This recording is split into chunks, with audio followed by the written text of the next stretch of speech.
السلام عليكم ورحمة الله وبركاته. بسم الله والحمد لله والصلاة والسلام على حبيبنا وأسوتنا وقدوتنا وشفعنا رسول الله صلى الله عليه وآله وسلم. أما بعد، فمرحبا بإخواني وأخواتي وأهلي وأحبابي، مرحبا بكم مرة أخرى مع هدايا النبي صلى الله عليه وآله وسلم.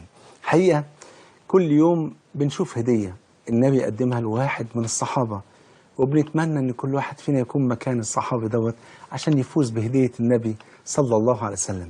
يا ترى النهاردة الهدية بتاعت مين؟ نفتح علبة الهدايا ونشوف صاحب الهدية. الهدية النهاردة لصحابي وصفه النبي صلى الله عليه وسلم، وقال إن ملائكة الرحمن بتستحي من هذا الصحابي الجليل. أكيد طبعا حضراتكم عرفتم مين هو هذا الصحابي. هو عثمان ابن عفان رضي الله عنه وارضاه. تعالوا نشوف كمية الهدايا التي حصل عليها عثمان ابن عفان.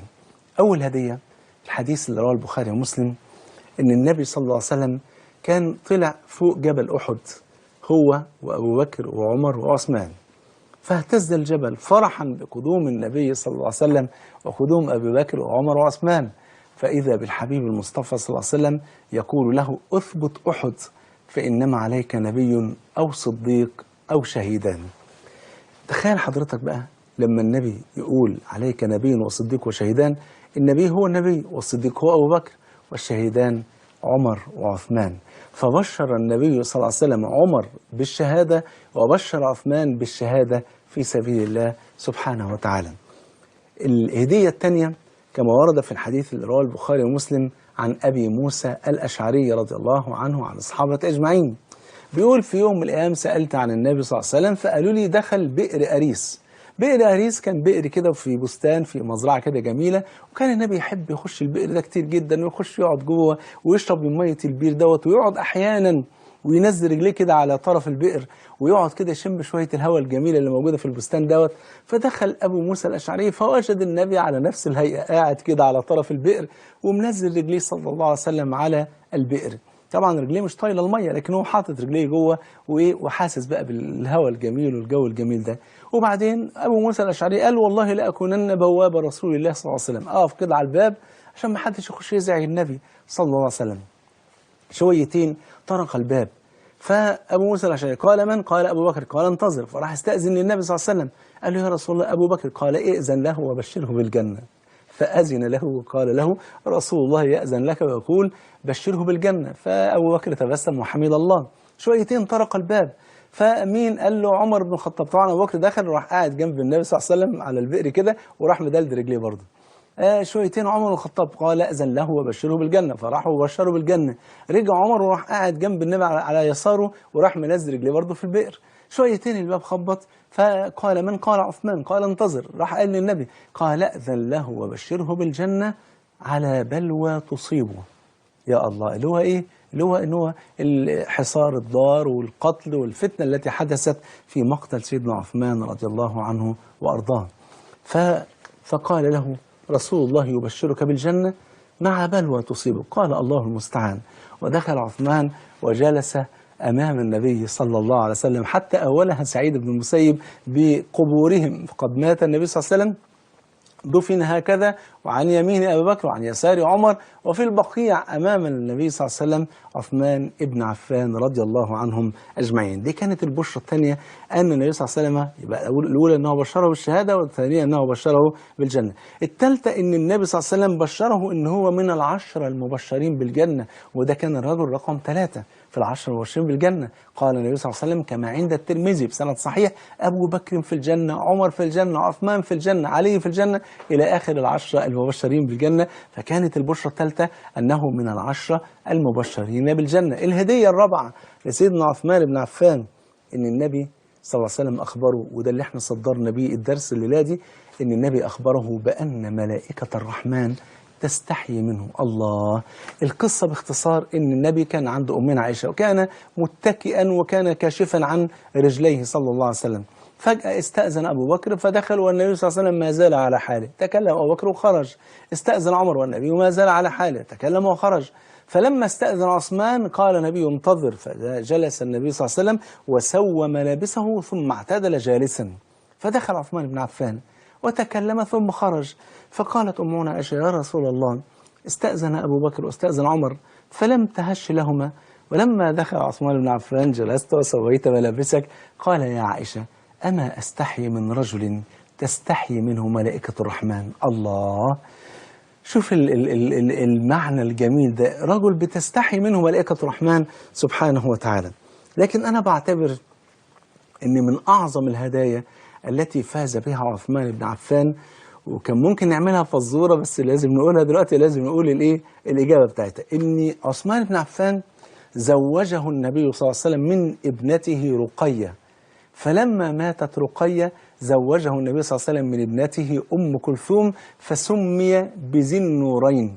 الله، ولذلك لما ماتت أم كلثوم قال النبي صلى الله عليه وسلم لو كان عندنا الثالثة لزوجناكها يا عثمان، لأن كان النبي كان بيحب سيدنا عثمان حب عجيب جدا رضي الله عن سيدنا عثمان، وصلى الله على النبي محمد صلى الله عليه وسلم. طيب، ولذلك سيدنا عثمان سمي بذي النورين. طيب، إيه الأشياء والأمور والخدمات والبذل والعطاء الذي بذله عثمان بن عفان من أجل خدمة هذا الدين عشان يفوز بكل الهدايا الجميلة دي؟ يعني 5 هدايا في غاية الروعة والجمال.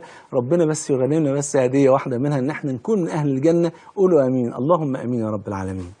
أول حاجة، وتعالوا نشوف بقى سيدنا عثمان بذل لا يخطر على قلب بشر. أول حاجة، أسلم عثمان وصبر على إيذاء لا يخطر على قلب بشر. اتأذى من قريش إيذاء شديد، وخصوصا من مين بقى؟ من أقرب الأقربين إليه، من عمه اللي هو الحكم ابن أبي العاص. كان يربط سيدنا عثمان، وكان يمنع عنه الأكل والشرب، ويلفه في حصير ويدخل من تحته النار، فكان الحصير يطلع دخان عليه ويكاد يختنق سيدنا عثمان لدرجة أنه يكاد أن يموت من شدة الدخان. فده كان، ومع ذلك كان ثابتا على دينه وعلى إيمانه وعلى توحيده، وما اتفتنش أبدا، وفضل ثابت على عقيدته وعلى إيمانه.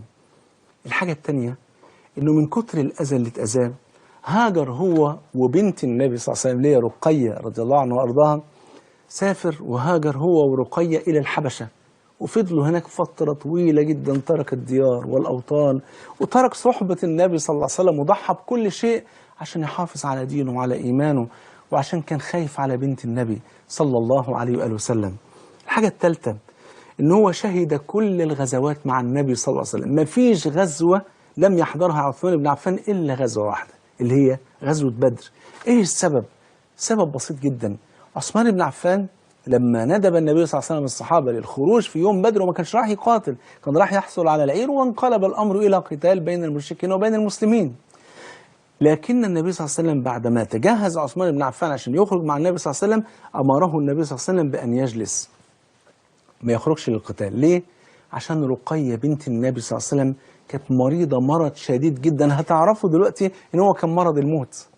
فأمره النبي صلى الله عليه وسلم أن يجلس بجوارها، قال له اقعد جنب رقية يا عثمان، داويها وخد بالك منها، واحنا خارجين نقاتل او احنا خارجين مثلا لو حصل قتال او ما حصلش قتال، المهم ان انت ما تخرجش معانا، خليك هنا بجوار رقية. فجلس بجوار رقية بأمر من النبي صلى الله عليه وسلم.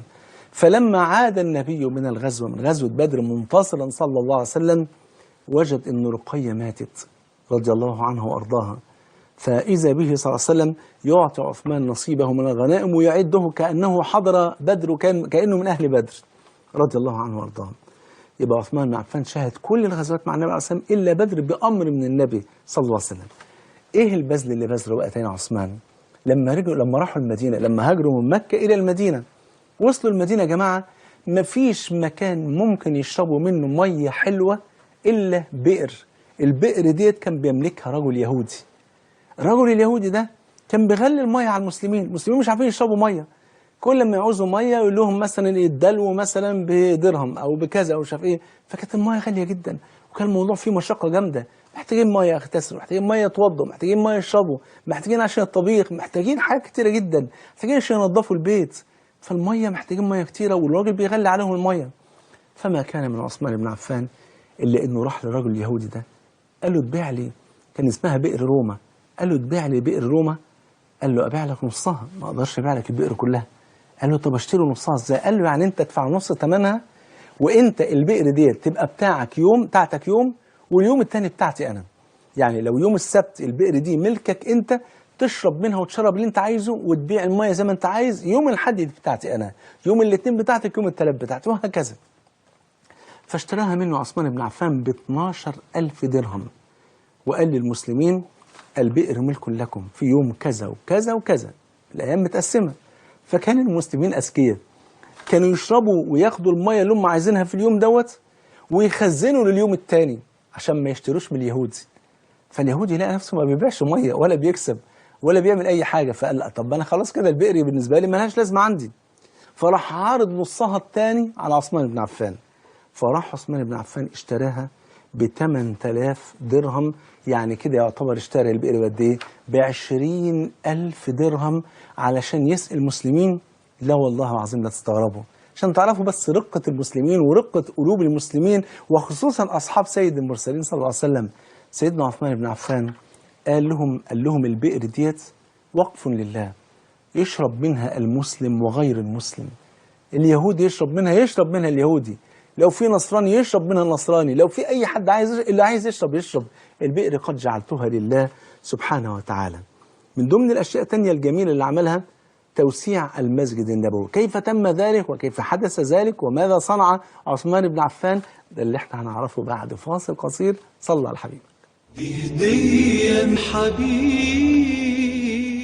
السلام عليكم ورحمة الله وبركاته. بسم الله والحمد لله والصلاة والسلام على حبيبنا رسول الله صلى الله عليه وسلم. رجعنا للهدية الكبيرة العظيمة من هدايا النبي صلى الله عليه وسلم، 5 هدايا لعثمان بن عفان. يا بختك يا سيدنا عثمان رضي الله عنه وارضاه. لكن شوف بقى في مقابل ال5 هدايا يقدم عثمان 13 حاجة بذلها في سبيل الله سبحانه وتعالى. كنا لسه بنتكلم من شوية أنه دفع 20,000 درهم عشان يشتري بئر روما علشان يجعلها للمسلمين ولغير المسلمين. كل أي حد موجود في أرض المدينة المنورة عايز يشرب من بئر روما يشرب وياخد المية اللي هو عايزها خالصة لوجه الله سبحانه وتعالى. رقم 5 من ضمن البذل الذي بذله عثمان بن عفان، في يوم من الأيام سمع النبي صلى الله عليه وسلم وهو بيقول من يوسع لنا مسجدنا هذا وله بيت في الجنة. مين يوسع لنا المسجد ده؟ لأن طبعا المسجد ضاق على الصحابة، ما شاء الله كل يوم في ناس بتسلم وناس عايزة تيجي تصلي في مسجد النبي، المسجد ضيق جدا. فإذا بالنبي صلى الله عليه وسلم قال من يوسع لنا مسجدنا وله بيت في الجنة. فعثمان بن عفان تقدم واشترى الأرض، قطعة الأرض اللي كانت موجودة بجوار المسجد ب20,000 درهم، ووهب الأرض لله سبحانه وتعالى هبة خالصة لوجه الله، وأعطاها للنبي صلى الله عليه وسلم. فوسع النبي المسجد ودعا لعثمان بن عفان بالجنة، فكان من ال10 المبشرين بالجنة رضي الله عنه وأرضاه. وكل من يصلي في ميزان حسنات عثمان بن عفان إلى يومنا هذا، لأن التوسعة التي وسعها عثمان بن عفان وسع المسجد مرتين على حسابه. في المرتين أكيد كان موجود فيهم نفس التوسعة اللي موجودة دلوقتي. فكل من يصلي في المسجد في ميزان حسنات عثمان بن عفان رضي الله عنه وأرضاه. رقم 6 في يوم من الأيام ندب النبي صلى الله عليه وسلم الصحابة لتجهيز جيش العسرة، الجيش الذي خرج إلى غزوة تبوك. فذهب عمر بن الخطاب بنص ثروته حطها في حجر النبي صلى الله عليه وسلم، وقال لنفسه اليوم أسبق أبا بكر إن كنت سبقته يوما. قال فوضعت نصف ثروتي في حجر النبي فوجدت أبا بكر قد سبقني ووضع ماله كله في حجر النبي. فقال النبي صلى الله عليه وسلم أبي بكر يا أبا بكر ما تركت لأهلك ما تركت لأهلك وأولادك؟ قال تركت لهم الله ورسوله صلى الله عليه وآله وسلم. عثمان بن عفان بقى راح جاي على طول في ساعتها ب100 بعير، 100 جمل، وراح مديها للنبي صلى الله عليه وسلم. فدعا له النبي صلى الله عليه وسلم، فرح رايح عثمان بن عفان وراح جايب له 100 جمل كمان. فرح داعي له النبي صلى الله عليه وسلم، راح رايح مرة ثالثة وراح جايب 100 جمل. كم كده يا جماعة؟ 300 جمل. فدعا له النبي صلى الله عليه وسلم. فعثمان بن عفان مبسوط، كل مرة النبي بيدعي له صلى الله عليه وسلم. فراح رايح جاب له 1000 دينار ذهبي، مبلغ لا يخطر على قلب بشر، 1000 دينار ذهبي، ووضعها ونثرها هكذا في حجر النبي. فأخذ النبي ينثر الدنانير الذهبية ويقول ما ضر عثمان ما فعل بعد اليوم، اللهم إني أمسيت راضيا عن عثمان، اللهم فرض عن عثمان يا رب العالمين. الله أكبر. دعا له النبي صلى الله عليه وسلم إن ربنا يرضى عنه. أكيد ربنا راضي عنه طبعا، وإلا ما كانش يبقى من 10 المبشرين بالجنة. سيدنا عثمان اللي كان بيبذل كل ما يستطيع. رقم 7 بعد حجة الوداع أراد النبي صلى الله عليه وسلم أن يجهز جيش علشان يبعثوا إلى القبائل المجاورة للروم. لأرض الروم، لأنه عرف إن القبائل دي بتحاول إنها تشن حرب أو بتجهز نفسها لشن حرب على النبي وعلى أصحابه صلى الله عليه وسلم. فجاء عثمان بن عفان ب 149 بعير و60 فرس، بعتهم له صلى الله عليه وسلم بالأحمال اللي موجودة عليها صلى الله عليه وسلم. أرسلها للنبي صلى الله عليه وسلم 149 بعير و60 فرس، ولكن النبي في الوقت دوت مرض وتعب مرض شديد جدا اللي هو مرض الموت، ولم يبعث هذا الجيش، ولما بعث هذا الجيش إلا في عهد أبي بكر الصديق رضي الله عنه وارضاه، على رأسه أسامة ابن زيد رضي الله عنه وعن الصحابة أجمعين. رقم 8، في عهد أبي بكر الصديق حدث قحط وجدب، والناس مش لاقية تاكل ومش لاقية تشرب، ناس تعبت جدا. وبعدين جت بقى تجارة كبيرة جدا لعثمان بن عفان من اليمن ومن الشام، أكتر من 1000 ناقة جايين لعثمان بن عفان. التجار في أرض الجزيرة قالوا فرصة عمرنا بقى إن إحنا ناخد الحياة ديت ونشتريها برخص التراب ونبيعها للناس بقى ونغلي عليهم، مع الناس في أزمة. فعثمان بن عفان لما جولوا التجار قالوا أتبيع يا عثمان؟ قال أجل، بكم تشترون؟ قالوا له بضعف الثمن. قال لهم لا. طب بالضعفين؟ لا، لحد ما وصلوا ل5 أضعاف الثمن. جايب مثلا البضاعة دي مثلا ب1,000,000 دينار، هياخدوها مثلا منه ب5,000,000 دينار. قال لهم لا، لقد وجدت من يشتري ب700 ضعف. 700 ضعف ازاي؟ ده احنا تجار الجزيرة وكلنا موجودين ومفيش حد في الدنيا أغنى مننا، ده احنا اللي بناخد كل البضائع اللي جاية من اليمن والشام. قال لهم وجدت من يعطيني 700 ضعف وبعت له. قالوا بعت لمن؟ قال لله الذي يضاعف الصدقة إلى 700 ضعف. سبحانك سبحانك يا رب، شيء عجيب جدا. قال لهم قد جعلت كل ما جاء من اليمن ومن الشام لفقراء المسلمين في المدينة لأطعمهم، لأن هم جعانين مش لاقيين ياكلوا. وجدب، يعني قحط وجدب عجيب جدا في عهد أبي بكر حصل. فعثمان بن عفان وهب كل التجارة اللي جت من اليمن ومن الشام لفقراء المسلمين. رقم 9، تخيلوا حاجة عجيبة أوي، شوف رقة قلب سيدنا عثمان. كل يوم جمعة بعد صلاة الجمعة مباشرة كان سيدنا عثمان يعتق عبدا، يروح يشتري عبد كده رقيق ويعتقه لوجه الله، ويقول اللهم إني قد أعتقت رقبته ابتغاء مرضاتك وأنت أولى بذلك، فأعتق رقبتي من نار جهنم. عثمان بن عفان من يوم ما ربنا أكرمه بنعمة الإسلام لحد آخر لحظة في حياته كان كل يوم جمعة كان يعتق رقبة. رقم 10، في خلافته الراشدة رضي الله عنه وارضاه وحكمه بالعدل ما شاء الله وكثرة الخيرات في عهد عثمان بن عفان لحد ما امتلأت كل بيوت المسلمين بالخيرات. الفترة بتاعته دي ما شاء الله عدل ورحمة وحكمة ولين وتواضع وأدب وصدق وإخلاص وبذل وعطاء وتضحية، كل ما تستطيع أن تتكلم عنه بذله عثمان من أجل خدمة الإسلام والمسلمين، لدرجة أن بيوت المسلمين ما شاء الله كل المسلمين شبعوا، وكل المسلمين كثرت الخيرات في بيوتهم في عهد عثمان بن عفان رضي الله عنه وأرضاه. رقم 11، اتسعت رقعة بلاد المسلمين من كثرة الفتوحات الإسلامية، وما فيش فتوحات إسلامية حصلت في عهد المسلمين أكثر من الفتوحات اللي حصلت في عهد عثمان بن عفان، لدرجة أن الدولة الإسلامية وصلت لأرمينيا وأذربيجان وجزيرة قبرص. تخيلوا حضراتكم جزيرة قبرص دي فتحت على عهد عثمان بن عفان، وجزيرة مالطا وخراسان وشمال إفريقيا وشمال بلاد فارس، كل هذه البلاد فتحت في عهد عثمان بن عفان رضي الله عنه وارضاه. رقم 12، إن القرآن جمع للمرة الثانية في عهد عثمان بن عفان. حضراتكم عارفين إن الجمعة الأولى تمت في عهد أبي بكر الصديق رضي الله عنه وارضاه، جمع القرآن في صحف ووضعت الصحف في بيت حفصة بنت عمر بن الخطاب. فلما مات أبو بكر وما مات عمر بن الخطاب جاء عثمان بن عفان، فحصلت في الفتوحات الإسلامية في فتح أرمينيا وأذربيجان، والحديث رواه البخاري دخل حذيفة بن اليمان على عثمان بن عفان وقال يا أمير المؤمنين أدرك المسلمين قبل أن يختلفوا على كتابهم كاختلاف اليهود والنصارى.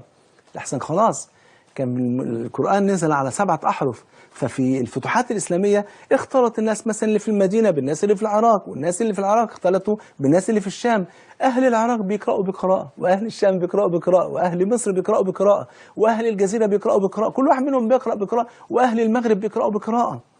فبدأ بعض الناس مش واخدين بالهم من القرآن نزل على 7 أحرف، لدرجة أنهم كانوا يتهمون بعضهم البعض بأن ده إلا أنت بتحرف في القرآن، لا أنت اللي بتحرف في القرآن، وما علموا أن القرآن نزل على 7 أحرف. الله أكبر. فحذيفة بن اليمان خاف، فقال له عثمان بن عفان اكتب القرآن قرآن واحد وابعته لكل المدن عشان يقرأوا القرآن بهذه القراءة حتى لا يختلفوا على كتاب الله.